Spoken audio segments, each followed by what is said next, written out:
The darkness between stars held no comfort for Commander Zextai as he stared at the tactical display aboard the Imperial dreadnought Crimson Dominion. 300 cycles he had served the Galactic Empire, watching lesser species bow before their superior technology and overwhelming might. Today should have been no different, but the scanner readings made no sense. "Status report," Zextai commanded, his 4 eyes never leaving the holographic display that showed their patrol sector. The bridge fell silent except for the hum of quantum processors and the nervous clicking of his crew's claws against their control surfaces. "Sir," whispered Communications Officer Veltar, her voice trembling, "we're detecting an anomaly at grid reference 77 Alpha. It's impossible." Zextai's primary eyes focused on the young officer while his secondary pair continued monitoring the displays. "Define impossible, officer." "There's a ship out there, Commander, just sitting in space. No energy signature, no heat bloom, no quantum wake. It's like it's dead." "But sir," Veltar's voice cracked, "it's massive, easily twice our size." Bridge erupted in nervous chatter until Zextai's sharp bark for silence cut through the noise. He had seen many things in his long career, but ghost ships were the stuff of spacer legends, not reality. "Visual confirmation," he ordered. The main screen flickered to life, showing the star-scattered void of deep space. At first, nothing seemed unusual. Then the computer enhanced the image, adjusting for ambient starlight and cosmic radiation. What they saw defied every tactical manual in the Imperial fleet. A behemoth of dark metal hung in space like a sleeping predator. Its hull was scarred and pitted, showing the wounds of countless battles. Strange symbols marked its sides, not the elegant script of any known civilization, but harsh, angular markings that seemed to cut through the darkness itself. "By the 7 suns," breathed Tactical Officer Mordak. "What is that thing?" Zextai felt a chill run through his scaled hide. The ship's design was unlike anything in the Imperial database. Where their vessels were graceful curves and flowing lines, this thing was all brutal angles and weapon-studded surfaces. It looked less like a ship and more like a weapon that happened to carry crew. "Origin?" he demanded. "Unknown, sir. The design doesn't match any species in our records. The materials—" Veltar paused, checking her readings again. "Sir, I'm detecting refined metals that shouldn't exist. Their molecular structure is more advanced than anything we've ever seen." Zextai's mind raced. First contact with an unknown species was supposed to be a routine matter. Identify, evaluate threat level, demand submission or destroy. But this felt different. This felt dangerous. Distance to target?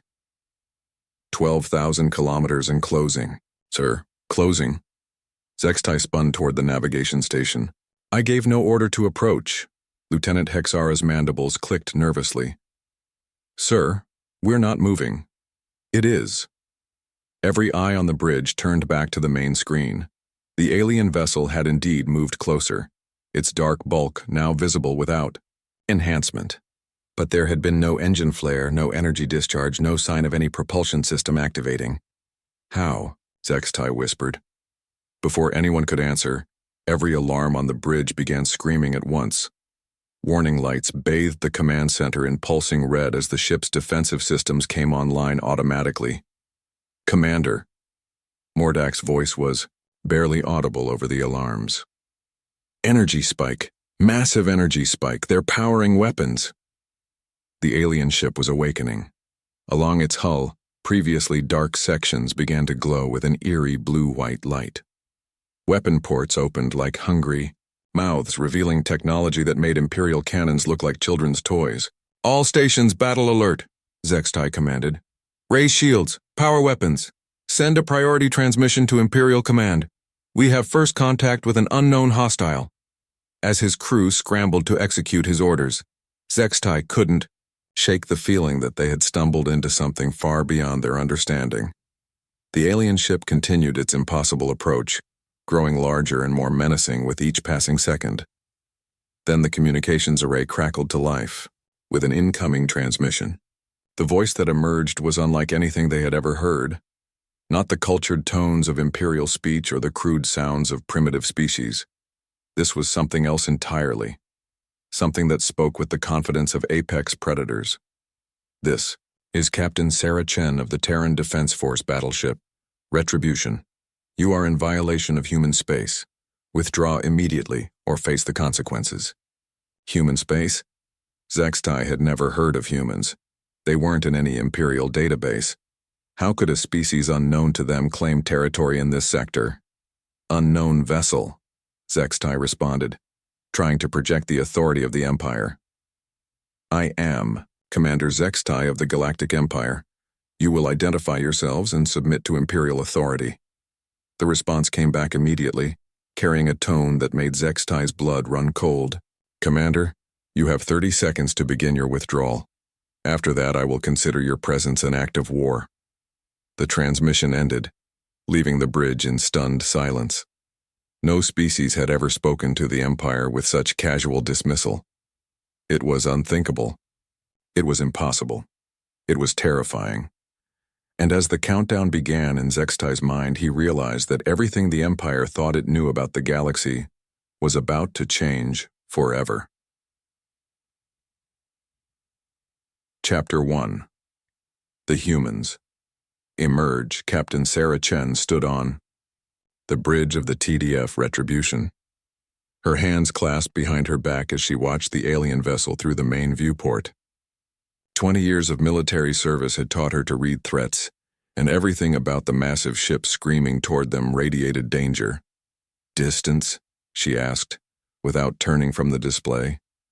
11,000 kilometers in closing, Captain, replied Lieutenant Marcus Webb from the navigation station.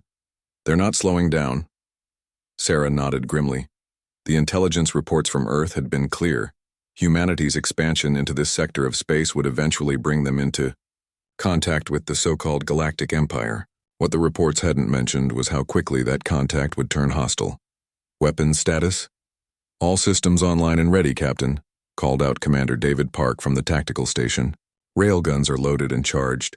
Missile tubes are hot. Energy barriers are at full strength. Good. Sarah finally turned from the viewport to face her crew. 43 men and women from Earth, each one representing the best humanity had to offer. She could see the tension in their faces, but also the determination. They knew what was at stake. Listen up, people, she said, her voice carrying easily across the bridge. Command sent us out here to establish a human presence in this sector. They didn't expect us to run into company this quickly, but here we are.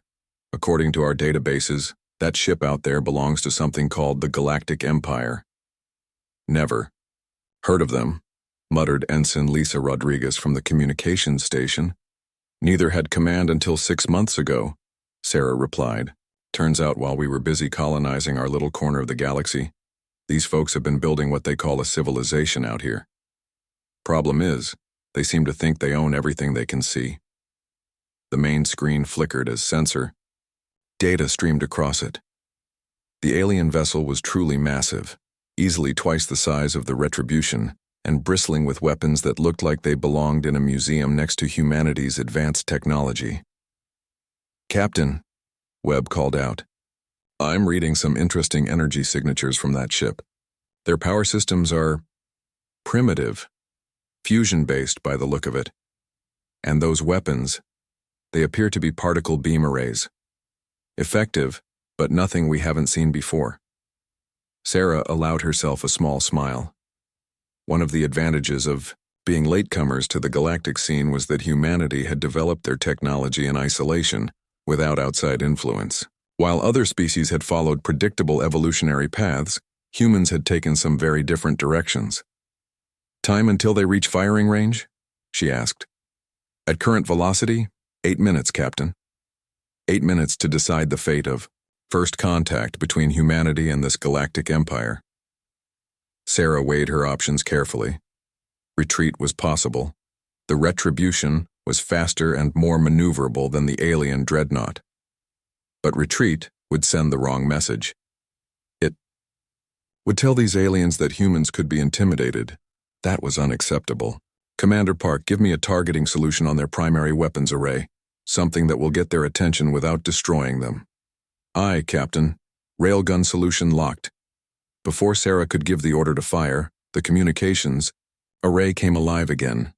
The alien voice was harsh and guttural, speaking through what was obviously a translation system. Human vessel, you will power down your weapons and prepare to be boarded. Your species will be evaluated for integration into the Empire, or marked for elimination. Sarah felt her jaw tighten. Integration, or elimination. The arrogance was breathtaking. This is Captain Chen responding, she said into the comm pickup. Commander, I'm going to say this once more, you are in human space. We claim this entire sector under the authority of the Terran Defense Force. You will withdraw immediately. Impossible, came the reply. This sector is unclaimed territory. No species has the technological capability to project power at this distance from known civilization centers. Sarah exchanged glances with her senior officers. It seemed the Empire's intelligence was a bit out of date. Commander Park, she said quietly. Fire one railgun round. Target their forward sensor array. Let's give them a demonstration of human, technological capability. Firing. The Retribution shuddered slightly as the railgun discharged. A tungsten rod, accelerated to a significant fraction of light speed, streaked across the void between the two ships. The alien vessel's shields flared as they tried to deflect the projectile, but the kinetic energy was simply too great. The round punched through their defensive barriers like they weren't there, and slammed into their forward sensor cluster, vaporizing it in a brilliant flash of superheated metal. The alien ship immediately began evasive maneuvers, but it was too late. Sarah had made her point. Commander Zextai, she said into the comm, using the name he had provided earlier. I trust that demonstration was sufficient to convince you that humanity is not some primitive species to be catalogued and dismissed. We are here. We are capable, and we are not going anywhere. The response, when it came, was filled with barely controlled rage. Human, you have committed an act of war against the Galactic Empire. You will be hunted down and destroyed for this insult. Sarah's smile was cold as winter night. Commander, if you want a war with humanity, you're welcome to try. But I suggest you reconsider. We've been fighting wars since before we left our homeworld. We're very, very good at it. The alien ship was turning now, presenting its broadside to the Retribution. Weapon ports were opening all along its hull, and energy readings were spiking across the spectrum. Captain, Webb called out urgently. They're powering weapons, multiple targeting locks. Sarah nodded calmly. This was the moment she had trained for her entire career, first contact with an alien species, and it was going exactly as badly as the pessimists had predicted. All hands, this is the captain, she announced over the ship's comm system. Battle stations, we are about to engage a hostile alien vessel. Remember your training. Remember your duty. And remember that you represent all of humanity out here today. As klaxons began blaring throughout the ship and her crew rushed to their battle positions, Sarah Chen prepared to write the first chapter of humanity's introduction to the galaxy. It was going to be written in fire and blood. Chapter 2. The Empire Learns Fear. The bridge of the Crimson Dominion was chaos. Sparks flew from damaged consoles as repair crews rushed to restore the forward sensor array, while tactical officers scrambled to understand what had just happened to them. Commander Zextai stared at the tactical display in disbelief. In 300 cycles of service, he had never seen a single projectile punch through Imperial shields with such ease. The humans had made it look effortless. "Damage report," he barked. "Forward sensors are completely destroyed, sir," reported Chief Engineer Kelmore, his voice tight with stress. The projectile was a simple kinetic weapon, but the velocity was unprecedented. Our shields registered the impact at 12% of light speed. 12%. Zextai felt his secondary heart skip a beat. The Empire's most advanced weapons could barely manage 3% light speed, and that was with massive energy expenditure. How had these humans achieved such velocity with what appeared to be a simple metal rod? "Sir," Veltar called from communications, "Imperial Command is demanding a full report. Admiral Thexakar wants to know why we're engaging an unknown species without authorization. Tell the Admiral that authorization became irrelevant when they fired on an Imperial vessel, Zexatai snarled. The political ramifications would have... To wait. Right now he had a more immediate problem. Tactical analysis of the human ship? Mordak's claws clicked nervously as he consulted his displays. Sir, their vessel is approximately 60% of our mass, but the energy signatures are unusual. I'm reading power levels that shouldn't be possible for a ship that size. Explain. They appear to be using some form of matter-antimatter reaction, Commander. Our records show theoretical studies of such power systems, but the engineering challenges were deemed insurmountable. Somehow, these humans have solved them. Zextai's mouth went dry. Matter-antimatter reactions were the theoretical pinnacle of power generation, perfect efficiency, incredible energy output, but catastrophically dangerous if containment failed. Only the most advanced civilizations would even attempt such technology. Could our intelligence be wrong? He asked quietly. Could these humans be more advanced than we assumed? Before Mordak could answer, new alarms began sounding. The tactical display showed the human ship moving, not toward them but perpendicular to their position, its profile changing as it maneuvered with impossible grace. Movement analysis. Sir, they're not using reaction drives, Mordak whispered. I'm reading no exhaust signature, no thermal bloom. It's as if they're manipulating space-time itself. Space-time manipulation. Zextai had read theoretical papers on such propulsion systems, written by the Empire's most brilliant scientists. The papers had concluded that such technology was centuries away from practical application. Commander? Feltar's voice was barely audible. Incoming transmission from the human vessel. On screen, the main display showed the interior of the human ship's bridge. The first thing Zextai noticed was how young they all looked, not the ancient, wise faces he expected from such an advanced species, but individuals who could have been recent academy graduates. The second thing he noticed was their calm professionalism. There was no panic, no fear, no sense of being overwhelmed by the situation. They looked like veterans. The human captain, Chen, he remembered, stood with her hands clasped behind. Her back, her expression neutral, but her eyes hard as diamonds. Commander Zextai, she said, I want to make something very clear. That demonstration was performed with our simplest weapons system. We have capabilities that make that railgun look like a child's toy. I strongly suggest you reconsider your position. Zextai drew himself up to his full height, calling upon all his military bearing. Captain Chen, you have attacked an Imperial vessel. By the laws of the Empire, Commander, Chen interrupted. Your Empire's laws don't apply here. This is human space, claimed and defended by the Terran Defense Force. You're the intruder here. Impossible. Our survey teams mapped this sector 200 cycles ago. There were no signs of intelligent life, no evidence of spacefaring capability. Chen's expression didn't change, but something flickered in those hard eyes. 200 cycles? That would be about 150 Earth years. Yes, you're quite right, Commander. 150 years ago, we were still fighting each other with chemical propellants and crude nuclear weapons. Things have changed. The implications hit Zextai like a physical blow. In the span of 150 years. Barely. A moment in galactic terms. These humans had progressed from primitive warfare to space-time manipulation technology. It was impossible. Evolution didn't work that way. You're lying, he said, but his voice lacked conviction. Commander Park, Chen said without taking her eyes off Zextai. Show our Imperial friends our missile complement. The tactical display on the human bridge lit up with targeting data. Dozens of launch tubes were highlighted along the human ship's hull, each one loaded and ready to fire.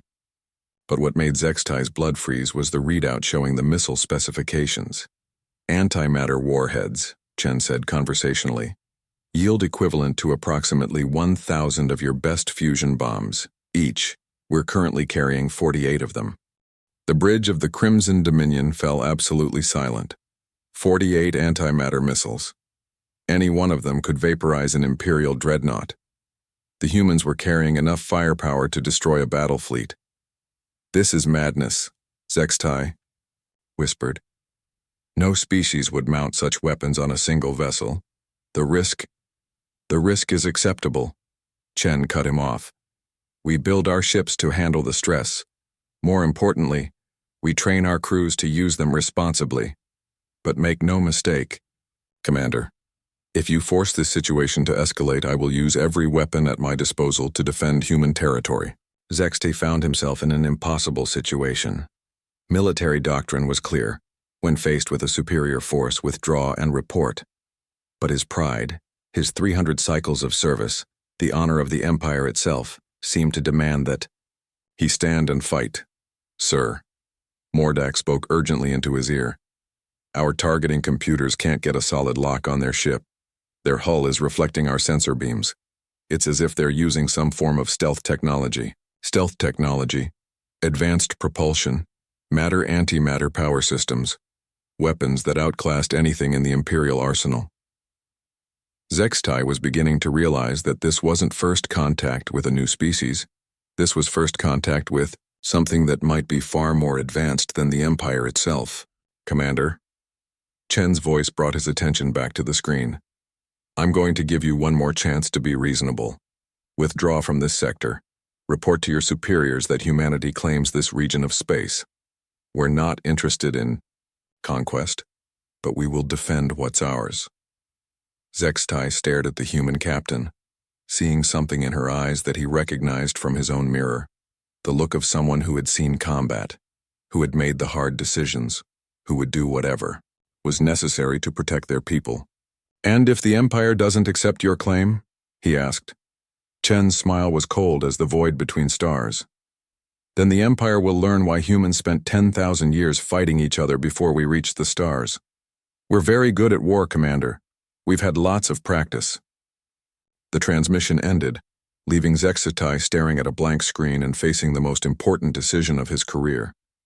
Behind him, his crew waited for orders that would determine not just their fate, but possibly the fate of the Empire itself. Chapter 3. The price of pride. Admiral Thexkar paced the command deck of the Imperial flagship, Eternal Glory, his multiple eyes scanning the tactical displays that showed the developing situation in Sector 7.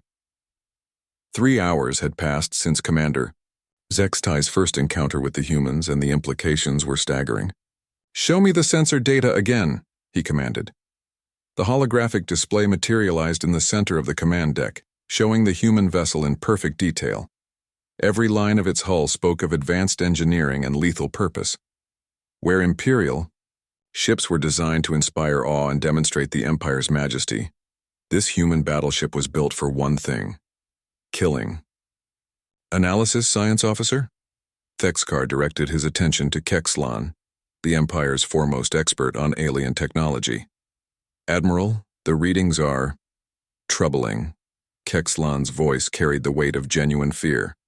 "If Commander Zextai's reports are accurate, we're dealing with a species that has made technological advances we previously thought impossible." "Explain." "The power signature alone suggests they've mastered matter-antimatter annihilation on an industrial scale. Our own experiments with such reactions have been unsuccessful. The containment requirements alone should make such technology impractical for shipboard use." Thexkar's primary hands clenched into fists. The Empire had ruled through technological superiority for over 1,000 cycles. Their ships were faster, their weapons more powerful, their shields more resilient than anything other species could field. It was the foundation of Imperial power. Could they be lying? Projecting false sensor readings to intimidate us? Possible, Admiral, but the kinetic projectile that destroyed Commander Zextai's forward array was real enough. The velocity, readings don't lie. Somehow these humans have weaponized basic physics in ways we haven't even theorized. A communication officer approached, his posture showing the nervous respect due to an admiral of the fleet. "Sir, we're receiving additional reports from patrol vessels throughout the sector. 3 more human ships have been detected. All appear to be of similar configuration to the vessel confronting Commander Zextai." 3 more. Thexkar felt a chill run through his carapace. If each human ship carried the weapons loadout Commander Zextai had reported, they were looking at enough firepower to devastate an Imperial battle group. "Orders, Admiral?" asked Fleet Captain Morthek from the tactical station. Thexkar considered his options. Military doctrine was clear. When faced with an unknown threat, assess, analyze, and respond with overwhelming force. But everything about this situation defied doctrine. How do you respond with overwhelming force against an enemy who might possess technology beyond your understanding? "Admiral," the communications officer spoke again. "Commander Zextai is requesting permission to withdraw from the engagement zone." Permission to withdraw. In the Empire's entire history, no Imperial commander had ever requested permission to retreat from a single enemy vessel. The precedent alone could shake the foundations of Imperial authority throughout the galaxy. "Denied," Thexkar said firmly. "Commander Zextai will maintain position and continue gathering intelligence on these humans. He is not to engage unless fired upon directly." "Sir, should I dispatch reinforcements?" Thexkar paused. Reinforcements would escalate the situation, potentially triggering the first interstellar war the Empire had faced in centuries. But allowing an Imperial vessel to be intimidated by an unknown species would signal weakness to every subject race in the galaxy. "Prepare Battle Group Omega for immediate deployment," he ordered. 12 vessels, including the heavy carrier Dominance. If these humans want to test the Empire's resolve, they'll face our full might. As his orders were transmitted across, the fleet Thexkar couldn't shake the feeling that he was making a terrible mistake. But pride and duty demanded action. The Empire couldn't show weakness, not even in the face of the impossible. Meanwhile, aboard the TDF Retribution. "Captain, we're picking up massive fleet movements from the Imperial home sector," Lieutenant Webb reported from the sensor station. "Long-range scanners show at least 12 vessels heading this way at maximum velocity." Sarah Chen nodded grimly. She had hoped the Imperial commander would see reason, but apparently the Empire wasn't used to being challenged. "Time until they arrive?" "Approximately 6 hours at their current speed, Captain. 6 hours to prepare for what might become humanity's first interstellar war." Sarah activated the ship's communication system. "All hands, this is the captain. Prepare for extended combat operations. Chief Ramirez, I want every system checked and double-checked.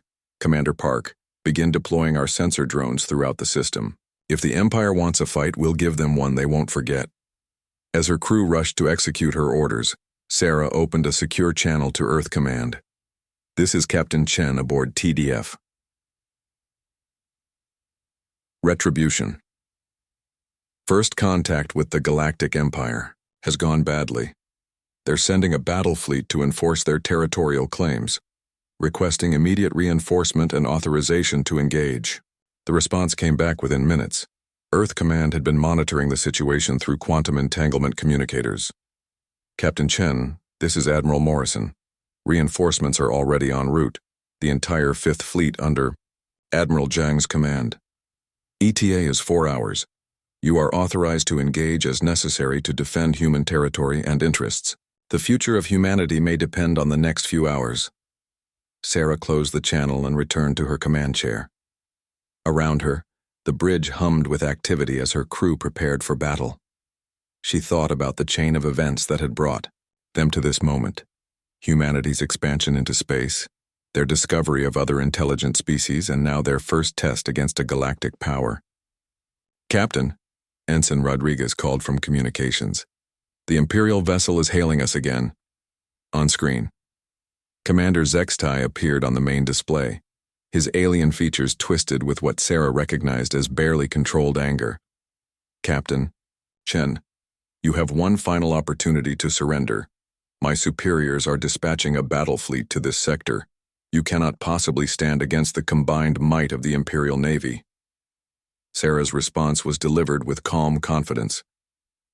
"Commander, you seem to be under the impression that the Retribution is alone out here. I suggest you run a deep scan of this system." She nodded to Commander Park, who activated the ship's stealth countermeasures. Across the system, previously hidden human vessels began appearing on sensors. Battle cruisers, destroyers, carriers, An entire fleet that had been lying in wait, cloaked and ready. 37 ships, Commander, Sarah said as Zextai's face paled. Each one armed with the same technology you witnessed earlier, and that's just the advance force. Would you like to reconsider your position? The transmission ended as the Imperial commander cut the connection, but Sarah could imagine the panic that was probably spreading through his bridge. The Empire thought they were dealing with a single ship, not a full battle fleet using technology. They didn't understand. Captain, Webb reported, the Imperial vessel is powering down weapons and beginning to withdraw. Let them go, Sarah ordered, but maintain tracking. I want to know exactly where they're going and what they're planning. As the Crimson Dominion limped away from the confrontation zone, Sarah allowed herself a moment of satisfaction. The first round had gone to humanity, but she knew the real test was yet to come. In 6 hours, the Empire's battle fleet would arrive, and the galaxy would discover just how dangerous it was to threaten humanity's children among the stars. The war for humanity's place in the galaxy was about to begin. Chapter 4. When Titans clash, the void between worlds erupted in fire and fury as two civilizations met in battle for the first time. Admiral Thexkar's battle group Omega had arrived exactly 6 hours after Sarah's encounter with Commander Zextai, expecting to face a single human vessel and its mysterious captain. Instead, they found themselves confronting humanity's fifth fleet, 43 ships arranged in a battle formation that spoke of centuries of tactical evolution and hard-won experience. Report, Thexkar commanded as his flagship shook under the impact of the first human salvo. Admiral, the humans have opened fire with kinetic weapons across the entire line. Fleet Captain Mortek's voice was tight with stress. Our shields are holding but barely. The velocity of their projectiles is beyond anything we've encountered. Through the main viewport, Thexkar watched tungsten rods streak across space at significant fractions of light speed, each one carrying enough kinetic energy to crack a mountain. The Empire's energy shields, designed to deflect particle beams and plasma bolts, were struggling against the sheer physical force of the human weapons. Return fire. All vessels, full broadside. The Imperial battle group responded with every weapon in their arsenal. Particle beams lanced out in brilliant colors. Plasma torpedoes traced glowing paths through the void, and fusion missiles accelerated toward human targets. It was a display of firepower that should have overwhelmed any enemy. But the humans were ready. Energy barriers activated, reported Commander Park aboard the Retribution as Imperial weapons struck their fleet, deflecting particle beams at 97% efficiency. Plasma torpedoes neutralized by point defense systems. Missile intercept successful on all incoming ordnance. Sarah Chen watched the tactical display with professional interest. The Empire's weapons were impressive by the standards of most civilizations, but humanity had learned their lessons from centuries of warfare against their own species. Every possible weapon system had been developed, countered, and improved upon countless times. Admiral Zhang, she spoke into the fleet communication system, recommend we demonstrate our missile capability. The Empire seems to think this is going to be a conventional engagement. Agreed, Captain Chen. All vessels prepare antimatter missile salvo. Target the Imperial flagship. Throughout the human fleet, missile tubes opened and revealed their deadly contents. Antimatter warheads, each containing enough destructive power to obliterate entire cities, began their acceleration toward Imperial targets. Aboard the Eternal Glory, Science Officer Kexelan's multiple eyes widened as his sensors registered the incoming ordnance. Admiral, antimatter missiles inbound. Energy signatures they're off the scale. Impossible, Thexkar snarled. No species would mount antimatter weapons on ship-to-ship missiles. The risk of accidental detonation. Sir, impact in 30 seconds. Thexkar's mind raced. Antimatter missiles were theoretical weapons that existed only in the darkest nightmares of military planners. The technical challenges of safe storage and reliable delivery were considered insurmountable. All power-to-forward shields, emergency evasive maneuvers.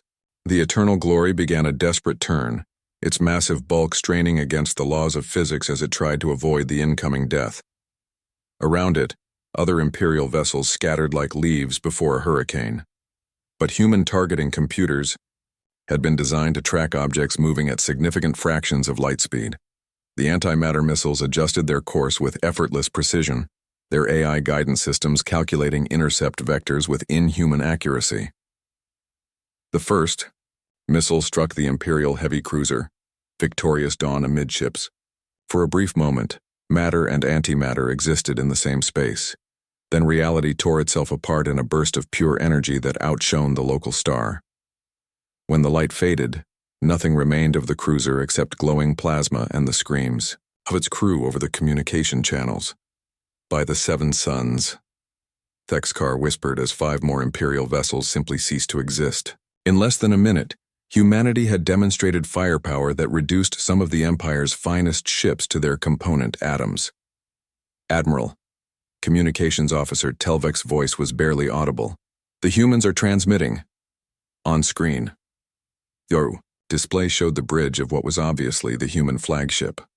An older human with graying hair and sharp eyes stood at the center of the command deck, his uniform bearing insignia that marked him as a high-ranking officer.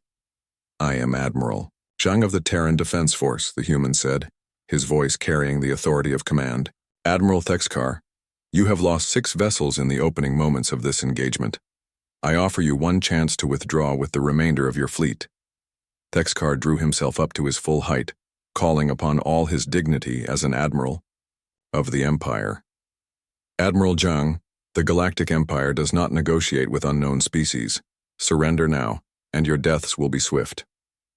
Zhang's expression didn't change, but something cold flickered in his eyes. Admiral, you seem to be operating under several misconceptions. First, we are not unknown. We are human. We are here, and we are staying. Second, you are not in a position to demand anyone's surrender. The human admiral nodded to someone. Off-screen, and new contacts appeared on Thexkar's tactical display. More human ships were decloaking throughout the system. Not just warships, but massive vessels that dwarfed even Imperial dreadnoughts. Those are colony ships, Admiral, Zhang explained. Each one carrying 50,000 human civilians along, with everything needed to establish permanent settlements. We're not raiders or explorers, Admiral. We're here to stay. Colony ships. Thexkar felt his secondary heart stop. The humans weren't just claiming territory. They were claiming it, permanently, with civilian populations that would require protection under galactic law. This is impossible, he said. No species has the logistical capability to transport such numbers across interstellar distances. Admiral, you keep using that word, Zhang replied. I don't think it means what you think it means. Humanity has been expanding throughout this sector for the past 20 years. We currently have 17 established colonies and 12 more under construction. This system is just one small part of human space. 17 colonies.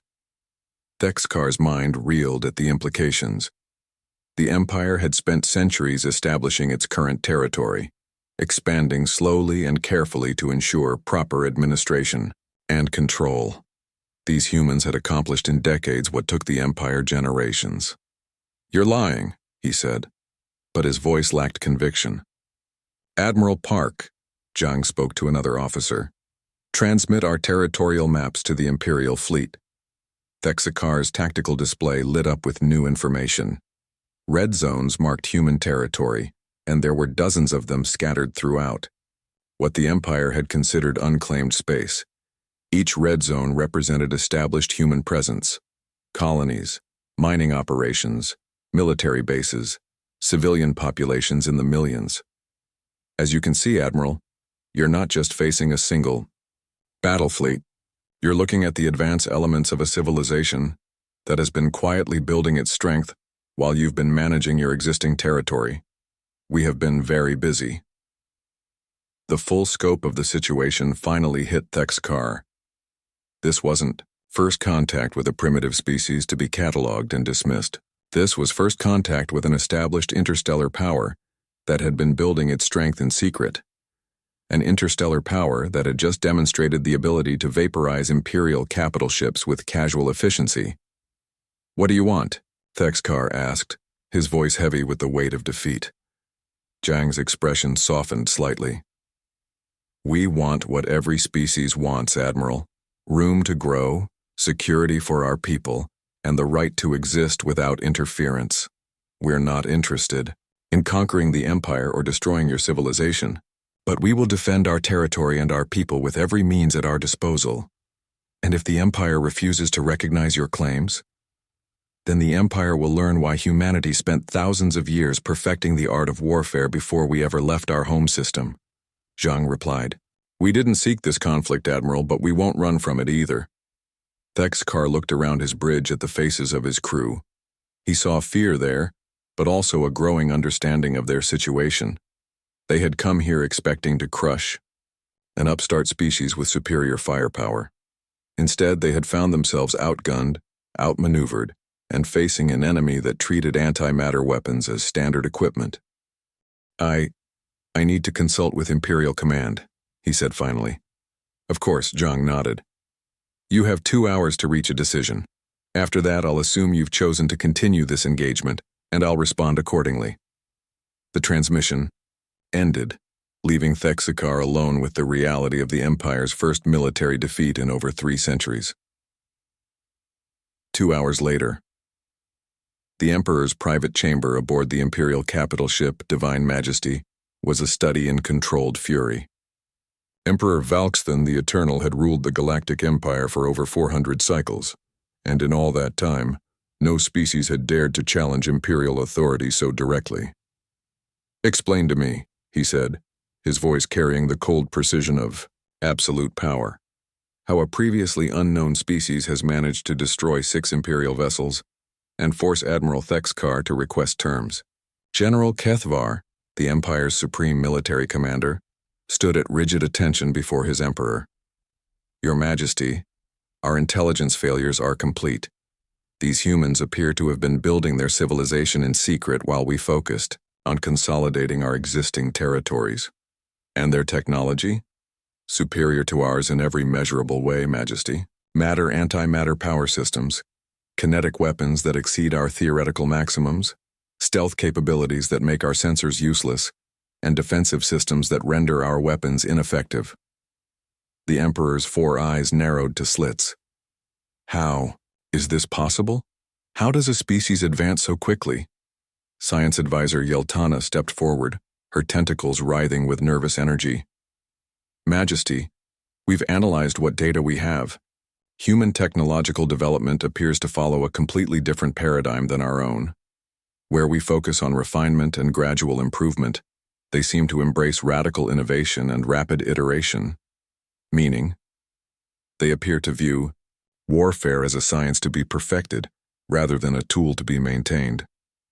Their entire technological base seems designed around the concept of overwhelming their enemies rather than simply defeating them. The Emperor considered this information.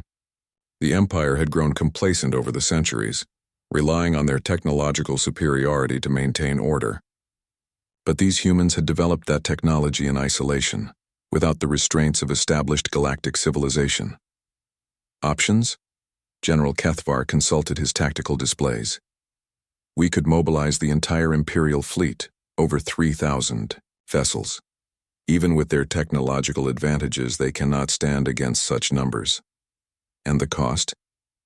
Significant, Majesty. Our intelligence suggests they have at least 200 combat vessels of the class we encountered, plus extensive defensive installations throughout their territory. We would win, but the Empire would be severely weakened. Weakened enough to invite challenges from other species? The general's silence was answer enough. The Empire ruled through fear and demonstrated superiority. A costly war with the humans would signal to every subject species that the Empire was vulnerable. There is another option, Majesty, Science Advisor Yeltana said quietly. Speak. Negotiation. The humans have made it clear they're not interested in conquest. They want recognition of their territorial claims and the right to exist without interference. We could coexist. The word hung in the air like a curse. The Empire had never coexisted with equals. They had conquered or absorbed every species they had encountered. You're suggesting we treat these humans as equals?